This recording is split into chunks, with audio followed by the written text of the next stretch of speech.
go to school, change their station, whatever they want to do. And I just know a lot about it, so I always they ask me advice. People come to my office all the time. They're like, "Well, what should I do?" Well, here's how you can lay it out, because I worked at a college for forever.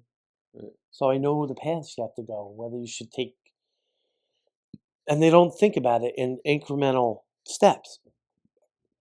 I spoke to someone in the lunchroom the other day.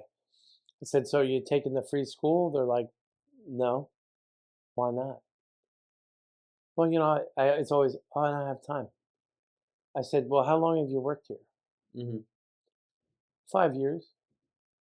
I said, "So you could have 10 credits by now." And he goes, "Holy shit, I never thought of that." Mm-hmm. So each semester you could take in one class, or you could have 15 credits, Right. because each class is 3 credits. 2, 3. Yeah.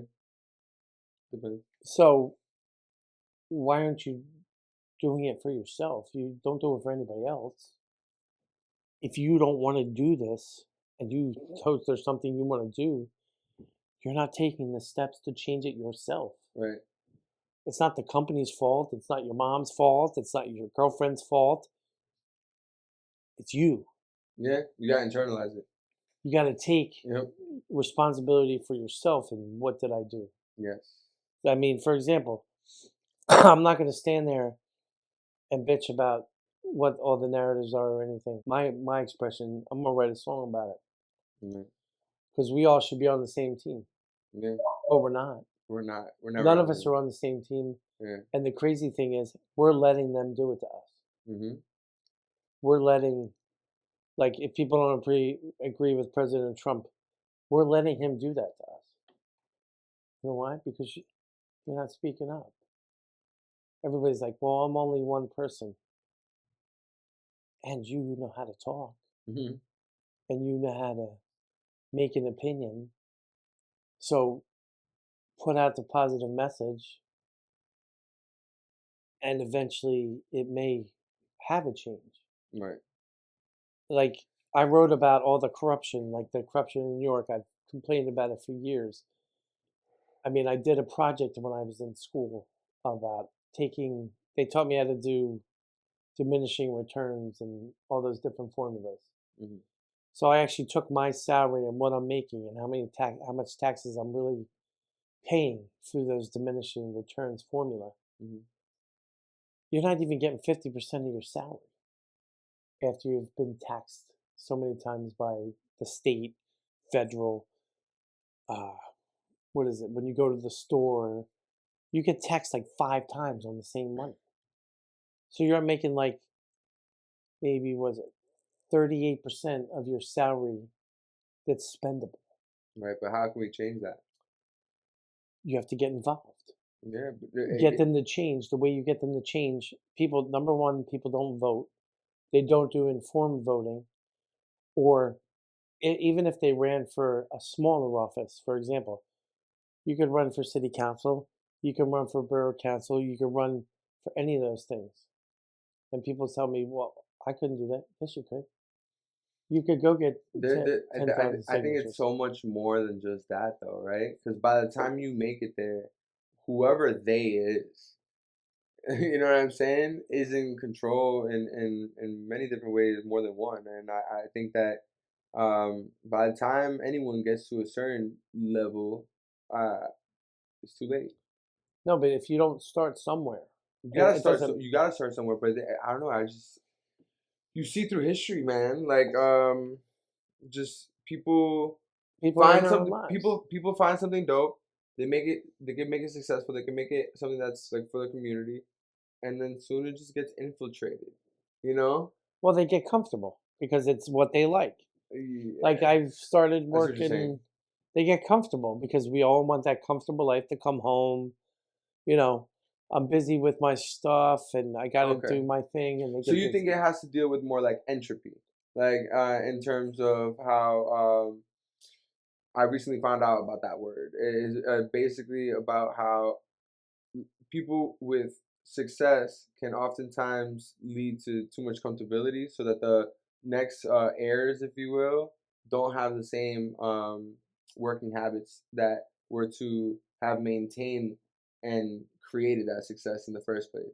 But what's the incentive for them to have that? Right, but then it's Because they also have like what they want. right, but it's also like how. But I think that to be aware of that and then try to and instill a certain way to so that person or for those people to grow up to appreciate instead of just overuse, right? Or something like they have to do something in order to counteract that. Because the reality is that like how is it that certain families have success for eons. I'm speaking like Yeah. hyperbolically, but like you know what I mean, forever. And then certain families don't. Maybe they have certain of a lot of wealth in a little bit, but not anymore. I think the Vanderbilts, like Well, I used to live near the Vanderbilts, yeah, but like I with a don't. girlfriend. So that's a whole other No, all story. right, well, I lived 2 houses down. that's funny. But the point is that like it doesn't always trickle down all the way because they don't learn how to maintain it or Well, keep it. they're not interested in the same business. They don't have the same drive. I Yeah. mean, I've sat down with Gloria Vanderbilt Mm, at the New York Yacht Club, and I come from nothing. I mean, I mm, came from the middle of Chalfont, Pennsylvania, Bucks County.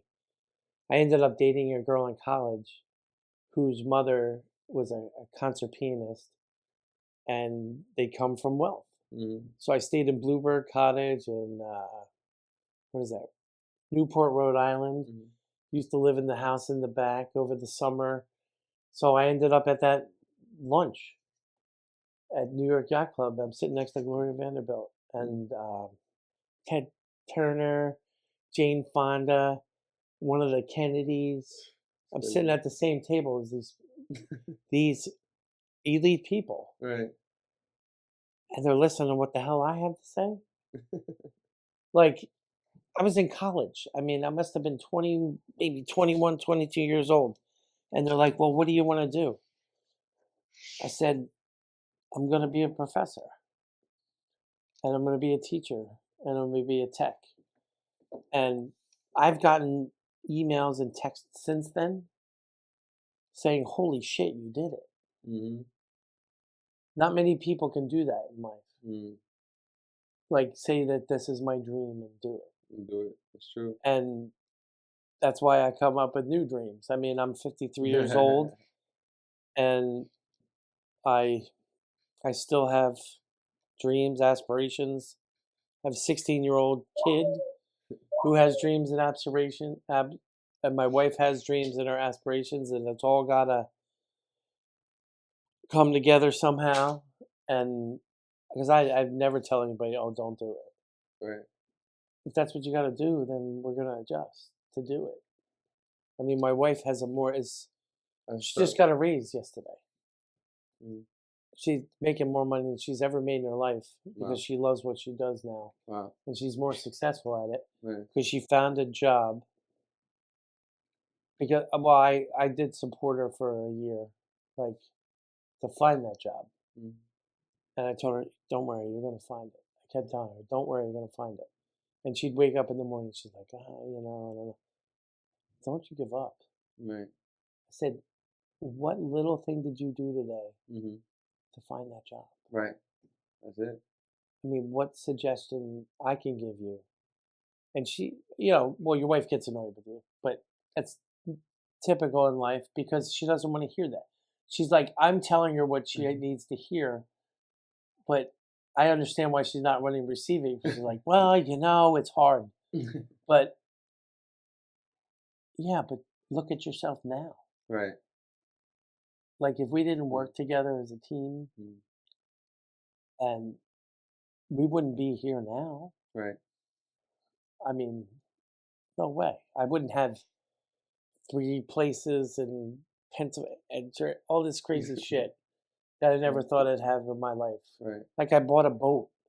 I remember when I bought a boat, I couldn't believe it. That's my boat. Holy shit. Like when I bought my first car, I remember when I bought my first car myself. Like your Mhm. parents didn't help you, nothing. It was crazy. I couldn't believe I bought my first car myself and paid it off. You did that. Yeah. And it's Yeah. amazing that you pay these things. Right. But it all comes from what you decide to be every day. I mean, even though I go to a 9 to 5, you would say 9 to 5 job, I've had success at this job. I Mhm, decided not to just accept what the job was. I won gold, what, gold last year? mhm, I didn't expect that. mhm, I just kept doing my job. right, What was I going to do today to contribute to make the place better, right, to be part of the community, right. to reach out, to make their process better so they can be I more profitable? I think it's great, man. And I for the people that don't understand the beauty of learning how a business works and does well in the first place could in fact benefit you to learn, because if you're going to use that for your own life and with whatever else you want to do in your own life, especially if we're all artists or trying to get into some type of field of content, or dealing with people, because you're going to have these tools under your belt, if you will, I call them to soft skills. yeah, soft You skills, need but soft skills, right? yeah, definitely, And you definitely, need the hard skills. yeah, definitely need the hard skills.